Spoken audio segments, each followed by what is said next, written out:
Hello students, welcome to my YouTube channel easy learning. इस video में हम BPSC 133 के बुक जिसका नाम है तुलनात्मक शासन और राजनीति, उसके 4th यूनिट के फर्स्ट मोस्ट इम्पोर्टेंट क्वेश्चन पर डिस्कशन करेंगे। सो गाइज, हमारे यूनिट का नाम है नागरिक और सैन्य शासन और इससे पहले मैं 3 यूनिट की वीडियोस अपलोड कर चुकी हूँ। अगर आपने वो नहीं देखी तो प्लीज चैनल की प्लेलिस्ट में जाकर आप वो भी देखिए। इस वीडियो में हम नागरिक और सैन्य शासन पर डिस्कशन करेंगे और पाकिस्तान की राजनीति में मिलिट्री शासन की क्या भूमिका है इस टॉपिक पर डिस्कस करेंगे। वीडियो स्टार्ट करने से पहले मैं आपसे कहना चाहती हूँ, अगर आपने मेरे चैनल को सब्सक्राइब नहीं किया है तो प्लीज मेरे चैनल को सब्सक्राइब करें, वीडियो को लाइक करें, शेयर करें एंड कमेंट करके जरूर बताएं आपको वीडियो कैसी लगी। नोट्स अगर आपको चाहिए तो आप व्हाट्सएप पर कॉन्टेक्ट कर सकते हैं, व्हाट्सएप नंबर मैं डिस्क्रिप्शन में डाल दूंगी। तो चलिए वीडियो स्टार्ट करते हैं। क्वेश्चन है हमारा, पाकिस्तान की राजनीति में मिलिट्री शासन की भूमिका पर लेख लिखिए। ज्यादातर पाकिस्तान में मिलिट्री शासन ही चलता है और इसलिए हमें इस क्वेश्चन में ही बताना है कि पाकिस्तान में मिलिट्री शासन की क्या भूमिका है। तो चलिए आंसर देख लेते हैं हम यहाँ पर, पाकिस्तान में सैन्य शासन की या फिर मिलिट्री शासन की भूमिका। तो यहाँ पर बताया जाता है काफी लंबे समय तक पाकिस्तान में मिलिट्री शासन ही रहा है। पाकिस्तान मिलिट्री शासन के या फिर सैन्य शासन के अधीन रहा है। अब कितने टाइम तक रहा है यहाँ पे दे रखा है 1956 से 1971 तक, 1971 से 1988 तक, फिर उसके बाद 1999 से 2008 तक। तो आपको पता चल गया होगा यहाँ पर कि कितने लंबे समय तक पाकिस्तान जो है वो मिलिट्री शासन के अधीन रहा है। तो इसलिए यहाँ पर पाकिस्तान में मिलिट्री शासन की एक भूमिका है। एक प्राइटोरियन, यानी कि प्राइटोरियन का मतलब होता है सेना शासित प्रदेश, प्रिय देश, मतलब कि जहाँ पर सेना को महत्व दिया जाता है। देश के रूप में एक प्राइटोरियन देश के रूप में पाकिस्तान में सेना को राजनीतिक निर्णय लेने में प्रमुख आधार के रूप में देखा जाता है, जहाँ असैनिक राजनीतिक संरचना को अस्थिरता, भ्रष्टाचार और अनिर्णय से जोड़ा जाता है। तो पाकिस्तान में जो है वो सेना के जो निर्णय होते हैं उन्हीं को ही महत्वपूर्ण माना जाता है। जो भी सेना राजनीतिक निर्णय लेती है वो बहुत ज्यादा इंपॉर्टेंट होते हैं पाकिस्तान में मिलिट्री शासन के अधीन। और ये बताया जा रहा है यहाँ पे, अगर असैनिक राजनीतिक संरचना होती है, जैसे कि हमारे यहाँ प्राइम मिनिस्टर्स हो गए, चीफ मिनिस्टर्स हो गए, या फिर एमएलए वगैरह, ये सारी चीजें जो होती हैं, तो ये सारे जो बड़े बड़े अधिकारी होते हैं इन सबको जो है ये सारी चीजों को अस्थिरता का रूप दिया जाता है। और पाकिस्तान की जो सेना होती है वो इन सबको अस्थिरता, भ्रष्टाचार, अनिर्णय, पाकिस्तान के लोगों का मानना है कि अगर जैसे कि एक पूरा सिस्टम होता है, सीएम हो गए, एमएलए हो गए, पीएम हो गए, ये सारे जो होता है ये पूरा मिलकर एक सिस्टम बनता है। तो इस सब को जो है पाकिस्तान की जो सेना होती है या फिर मिलिट्री शासन होता है उसको भ्रष्टाचार, अस्थिरता और अनिर्णयन का रूप देता है। मतलब कि यहाँ पर कोई भी निर्णय नहीं लिया जा सकता, अस्थिरता होती है, भ्रष्टाचार होता है, जबकि वहाँ पे जो है सारे निर्णय, राजनीतिक निर्णय सेना ही लेती है। किसी भी सेना से एक अनुशासित संगठन और तटस्थता बनाए रखने की उम्मीद की जाती है। तो वहाँ पर जो शासन, सेना का शासन होता है, सैन्य शासन होता है, उसमें जो भी सेना अच्छा शासन करती है, वहाँ पे तटस्थता बनाए रखती है, संगठन बनाए रखती है और अच्छे काम करती है, तो उसी का ही शासन बनता है वहाँ पर। अगर वो सेना अनुशासित होगी, संगठन नहीं बना सकती, तटस्थता नहीं बनाए रख सकती, तो उसका शासन जो है वो गिर जाता है। तो इसमें यही बताया जा रहा है पाकिस्तान की जो सेना होती है, कोई भी सेना हो, उसे तटस्थता, संगठन, अनुशासित रहने की उम्मीद की जाती है। लेकिन पाकिस्तानी सेना इस्लाम के नाम पर और राजनीतिक रूप से प्रेरित है। तो आई होप आपको समझ में आ गया होगा। पाकिस्तानी सेना की खुद की आर्थिक अर्जन पद्धतियां हैं जो अपने प्रशासनिक और नौकरशाही ढांचे के अंदर लोकतांत्रिक निर्णयकर्ताओं की शक्तियों पर नजर बनाए रखती हैं।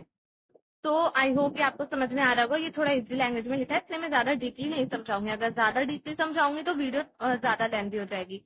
और साथ ही उनकी नीतियों और कामों के अनुसार उनकी गतिविधियों में तालमेल बिठाती है। तो आई होप ये आपको समझ में आ रहा होगा पाकिस्तान की जो सेना है उसके क्या क्या काम होते हैं, उस सबके बारे में बताया जा रहा है। पाकिस्तान की सेना जो है उसका आर्थिक अर्जन की उसने अपनी पद्धतियां बनाई रखी हैं। प्रशासनिक और नौकरशाही ढांचे जो है उसके अंदर वो लोकतांत्रिक निर्णय लेती है, शक्तियों पर नजर बनाए रखती है कि जो लोग हैं वो उनके पास किस तरह की शक्तियां, अगर उनके पास शक्ति हैं तो वो उसका गलत इस्तेमाल तो नहीं कर रहे हैं। तो इन सब चीजों पर पाकिस्तान की सेना जो है वो नजर बनाए रखती है। साथ ही साथ जो नीतियां होती हैं, काम होते हैं, उनके अनुसार वो गतिविधियां बनाते हैं और सभी गतिविधियों में एक साथ तालमेल बिठाने की कोशिश करते हैं। तो इस तरह की स्थिति पाकिस्तानी सेना अध्यक्ष की भूमिका को विदेशी नीतियों के साथ साथ घरेलू नीतियां बनाने में निर्णय लेने की प्रक्रिया में एक अत्यंत महत्वपूर्ण और प्रभावशाली स्थान उपलब्ध कराती है।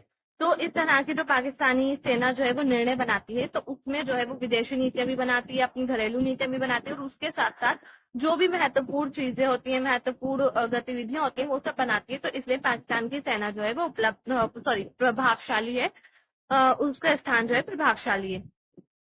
पाकिस्तानी सेना के इतिहास में पाकिस्तानी सेना के इतिहास में बहुत कम सेना जनरलों को उस तरह का सम्मान मिला जैसा 30 नवंबर 2016 को सेना अध्यक्ष के पद से रिटायर होने के दौरान जनरल रोहिल शरीफ को मिला था। उन्होंने मौजूद असैनिक सरकार को हटाने या क्षेत्रीय सुरक्षा गठबंधनों के नेतृत्व करने जो उन्हें पेश से किया गया था में कोई दिलचस्पी नहीं ली। तो यहाँ के जो सेना अध्यक्ष थे, जिनका नाम मैंने अभी लिया, रोहिल शरीफ, इन्हें कोई दिलचस्पी नहीं थी जो पाकिस्तान की असैनिक सरकार थी। मतलब कि जैसे वहाँ पे सेना की मिलिट्री शासन होता है, वैसा शासन नहीं था। जैसे हमारा शासन था वैसा पीएम वाला शासन था। तो उसको हटाने में उन्होंने कोई इंटरेस्ट नहीं लिया। ज्यादातर जो पाकिस्तान की सेना होती है वो असैनिक शासन जो होता है उसको हटाने में इंटरेस्ट लेती है।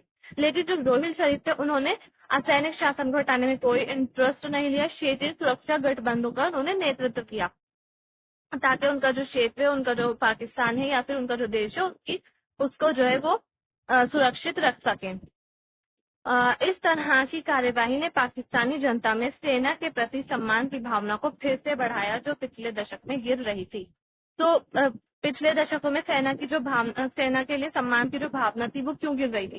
क्योंकि वहाँ की सेना जो थी असैनिक सरकारों को हटा देती थी, उनका तख्ता पलट हो जाता था। तो इस तरह से वहाँ की सरकारें गिर जाती थी और फिर सेना जो है वो अपनी मनमानी करती थी कभी कभार। तो इस तरह से जो है उसकी एक सम्मान की भावना जो थी लोगों के मन में वो गिरने लगी थी। लेकिन 30 नवंबर 2016 के बाद फिर से सेना के लिए लोगों के मन में सम्मान की भावना जागी। इसके कारण उन्हें 10वें पाकिस्तानी सेना अध्यक्ष की नियुक्ति मिली।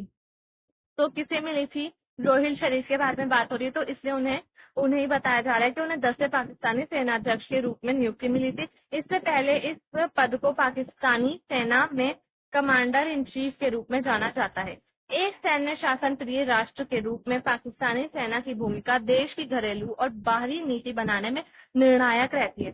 तो निर्णायक इसलिए रहती है क्योंकि जो पाकिस्तानी सेना है वो घरेलू नीतियां भी बनाती है, विदेशी नीतियां भी बनाती है। तो इसमें पाकिस्तानी सेना का जो एक तरह से हम किरदार कह सकते हैं वो महत्वपूर्ण हो जाता है, निर्णायक हो जाता है। उनका हर निर्णय जो है वो फॉलो किया जाता है।